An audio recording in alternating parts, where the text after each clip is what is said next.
I don't know what I'm gonna say to you. I'm living my life. You can see I have bags under my eyes. I don't know what's going on in this world. I really don't. I feel busy all the time. I have this dog that I'm babysitting. Percy! Hi!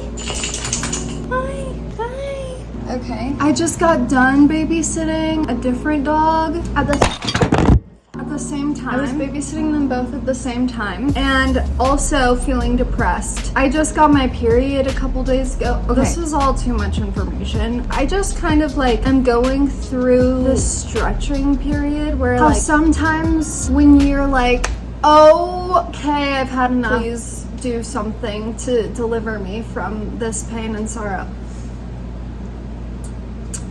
You may be taken out of that situation and you feel left empty-handed. That's what has recently happened to me. I have recently gotten out of a very toxic relationship. We don't need to get into it. He was a psychopath. In my opinion, cheated on multiple girls multiple times over and over again. We don't need to talk about it. I don't know why I keep doing it.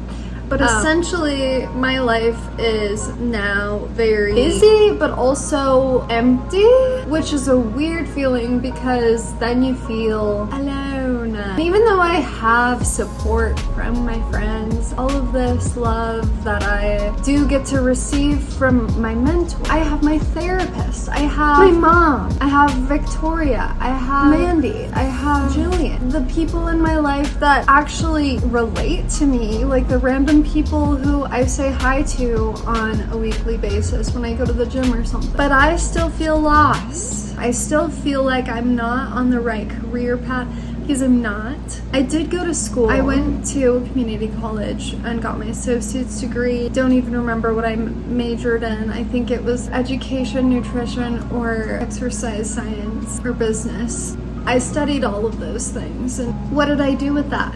I still work at a grocery store. What I'm trying to say is my life is extremely chaotic right now. I think the only thing that YouTubers should be talking about is the past, because when you're going through it, in the midst of it, and you're like dealing with the depression and anxiety and you haven't yet found the wisdom, because you only find wisdom in retrospect. You only look back and like find the pieces that makes it, like you can put the pieces together and it all makes sense at the very end. So right now I can't be talking about like where I'm at in life unless I, bring in lessons that I've learned in the past, okay? Because in the past, I've been through heartbreak before. My appendix burst before. I've been through stretching periods before where I've been stretched and molded and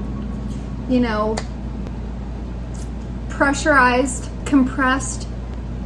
I've come out of those things. Did I become a better person because of them? I don't know. I guess I would say from my past relationship, I am a better person because I now recognize the importance of not yelling when you're mad at somebody, but taking time apart and reflecting and then coming back together and having a mature adult conversation in a calm headspace. I also have learned that it's super important to pick somebody who has been working on themselves. And I think that for the amount of energy that I've given to working on myself the past few years, I'm still surprisingly, I don't think I'm in the right space to be in a committed relationship for the rest of my life. As much as I want to be, I don't know if that's what God wants or what the universe wants or what is in alignment for me. I mean, if it was, then I would be. And I think there's still a lot of healing to do from this previous relationship. I don't really want to be talking about this right now, but I think maybe people could relate. I don't live in this house. Let me just go on that tangent.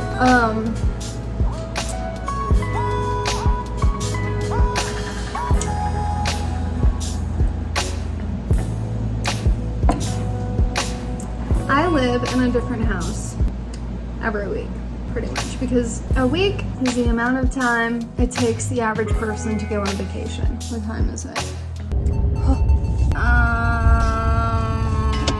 I whipped out my camera. I whipped out my camera because I just got off of work after working 5 days straight, 8 hours a day, 40 hours within the past 5 days. I'm a big girl. I have a 40-hour work week, but I live in my van. Like, there's a reason why I've chosen to live in my van, and it's not because I'm a normal person. I just have these certain anxieties and parameters that I have to live within in my life. Do I have to live within my anxieties? No. What I'm saying is that I think my parameters are actually what caused me to have anxiety, and not because I choose these parameters, but these confines and limits are like just how I was built.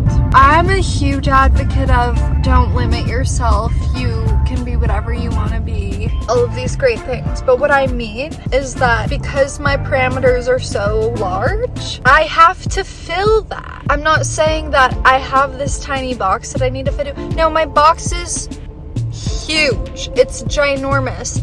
And if I don't explore every part of that box, I'm gonna have wasted my life. So I'm living in a van because I don't want to spend money on an apartment that I'm not even gonna get to keep. I am buying this van as I make payments on it, and one day the payments will stop and I get to keep this van.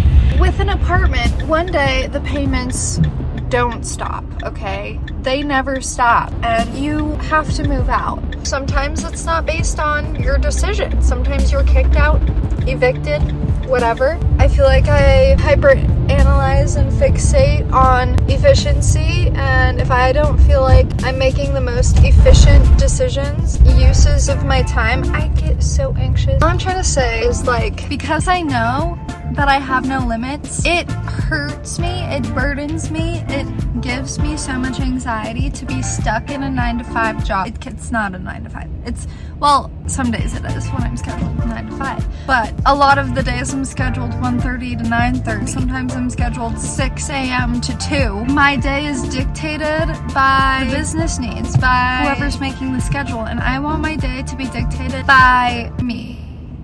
I have different needs on a day-to-day basis, and some days I need more sleep than others. Some days I am just not getting that. My needs aren't being met based off of what I have going on outside of work, because I have another job where I take care of animals, and so they have needs, and so like my schedule is very dictated by other people, and it's causing me a lot of stress and anxiety. I need to find a way out. And that's just an update. That's just like what I've been thinking recently. I mean, I'm sure a lot of people can relate to that. Most people in society, if not all people in society, know what I'm saying. Humans talk about it all the time. At the same time, I refuse to have a job that I dislike. I'm not going to take a job just because it pays more or the schedule is more flexible if I don't feel inspired to do it. The job that I have now, I do feel like on a day-to-day basis, I feel like I can, to some extent, express myself creatively with how I dress and things, and my personality is very accepted at the place where I work, and because I have this like weird personality I'm not very professional. I mean, I can be if I need to. Sometimes I like to pretend that I am. For the most part, I'm just a kid. That's never really gonna go away. I don't think it should for anybody. Like, I think everybody is a kid at heart, but sometimes they lose that, which is sad. Sometimes I lose that, and I've felt that before, and it's not good. Yeah, and I like to go to work because I like the people that I work with, get paid sufficiently. In the meantime, it's not bad, but I cannot stay here forever. It's weird to be stuck. In the meantime, what am I doing to combat? Well, I'm always dreaming. I'm always visualizing the future and trying to see what I can do to take steps. Anyways, I have to go. Do I have ADHD? Because somebody told me I might. Somebody is my therapist. But we can talk about this later.